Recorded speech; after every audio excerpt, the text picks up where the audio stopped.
Stacie, I wanted to just jump straight into it. I know you've been at PKF for a long time, and I was just very curious, which is the norm these days and why you stuck around for so long? Yeah, it's a great question. And I think the answer is, to put it as simply as possible, it's just a really great firm. And again, to kind of oversimplify it, I think it's because the partners just really genuinely have this interest in humans first. So whether that's the humans who are the people that make up our team or the humans that are our clients. And it sounds probably like a cliche, but there's so many lived examples of it that it's really genuinely not rhetoric.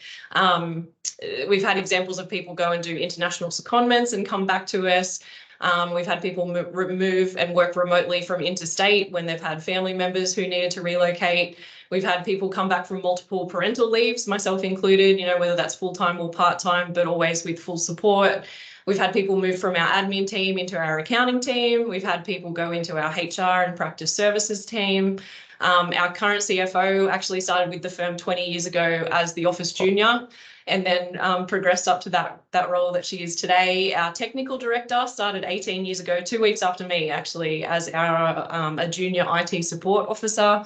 Myself, I started as a trainee in our business services team 18 years ago. I've done some work experience across 3 of our divisions. 4 years in, I decided, ironically, that I never wanted to be a partner in an accounting firm. And so moved across into a commercial manager role for our business services team. Right. I then moved up into the CFO, HR and ops role at a firm level. Went back into the commercial manager role after a couple of maternity leaves. Recently, I've helped head up our tech stack changeover project. And then year before last, I guess I had my midlife crisis and decided that I did, in fact, want to be a partner in an accounting firm. Well, and I guess they're not the only examples, right? Like our long service leave liability is through the roof, which is just really testament to the firm, I think.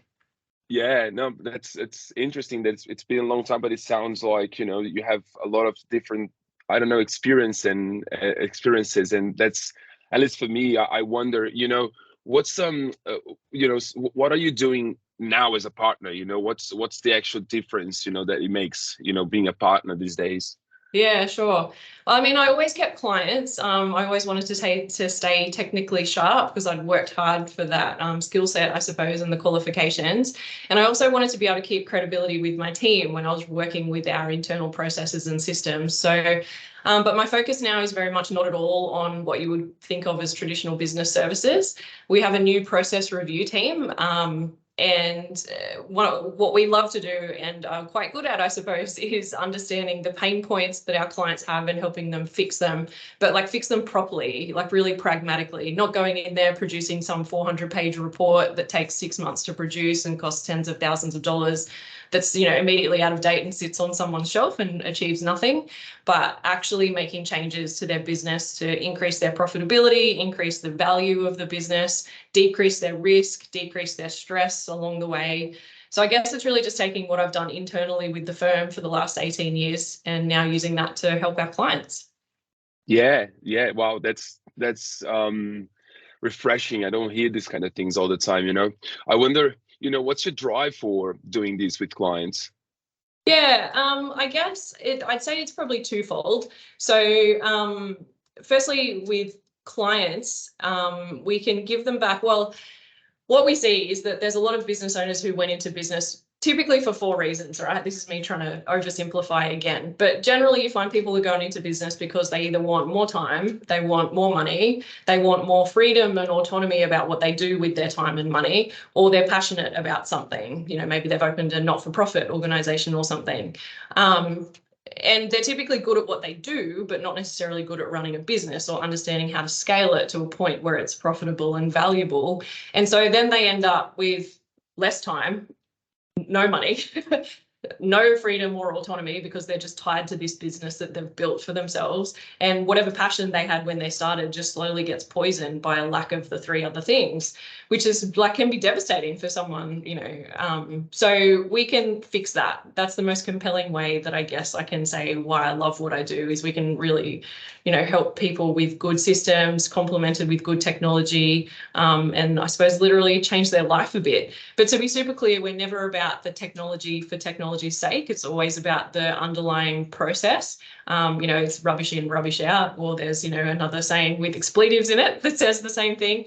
But, you know, a new ERP or a new piece of technology will not automatically generate rainbows and butterflies that people think it will. So that's a big focus for us. And then the second part of my drive, I suppose, is for my team. And quite selfishly, I suppose, I love my job, and I know that my team love theirs, and I want to keep it that way. So I want them to be able to go down the rabbit holes that they find with clients, you know, come up with creative solutions, build out, you know, new little pieces of tech that helps to complement that. And it's just really rewarding for them and for me watching it happen. Yeah. Wow. Yes. I can resonate. I actually enjoy what I do a lot too. So you do it differently when you enjoy, you know, and that's amazing. It's great to hear that. Because you are, you know, you much more knowledgeable about the industry than I am. That's easy to tell. I have, it's a bit of a weird question, but I wanted you to be honest about it, if you could. If you could tell me what's your take on the accounting industry at the moment? And if I could do like a double sort of question, what's your take on the accounting industry at the moment, and what's your relationship with other firms? You know, what's that relationship like? Yeah. I mean, I've said this before, and at risk of sounding naive, because I do understand that there's a point where you need to protect your IP and, you know, be a bit selfish in business. But my take on the industry at the moment is that there's more accounting work than accountants, which means that these people at other firms, they're not my competitors. And I think we often pretend that more things are proprietary than really are. And the reality, I think, is that we're stronger together, whether we're going to software vendors to ask for enhancements or whether we're lobbying statutory bodies to get an outcome. You know, it's better and easier if we do that as a kind of a combined force, I suppose. So my relationship with other firms are very deliberately great. I go out of my way to make friends with my counterparts and my peers, and so far it's only been mutually beneficial. Okay, yeah, no, that's really good. Thanks for sharing this with me. Wanted to, because we had limited time. Obviously, you're a very busy person, so I wanted to finalize with one last question, which will be, what's the biggest what's the biggest gift you give to your clients? Can I say two? Yes. I would say the biggest gift, most of all, is giving them time back. Everyone in life, right? You don't even have to be in business, but everyone in life has got this just list of 20 things that you'll do one day when you have time. And that day just never comes, either because people are busy dealing with their day job or they're just busy dealing with chaos, which, you know, ironically is sometimes caused by the fact that you've not spent time to fix these, you know, couple of things that would prevent the chaos. And most people know what they need to look at or what they want to look at. Sometimes they just don't know what the answer is, and that might be one of the reasons they're putting it off. So yeah, we come in and either get it done for them or help them put a plan and support in place and then help them stick to it. So that'd be the first thing, giving them that time back. And then the second thing is a reduction of key person risk, which I think people viscerally are aware of it and aware of the risk to their business, but probably don't tangibly, you know, try to explore that. And the situation is, if you've got anyone in your business or organization that the place just doesn't run without, that includes any leaders or owners, by the way, that's just absolutely a huge amount of unnecessary risk and, you know, no doubt stressful if you think about that person being on leave or, you know, not being around anymore. So yeah. Again, it's just so kind of fulfilling to go into a business and know that there's some really easy ways that we can help them to mitigate that.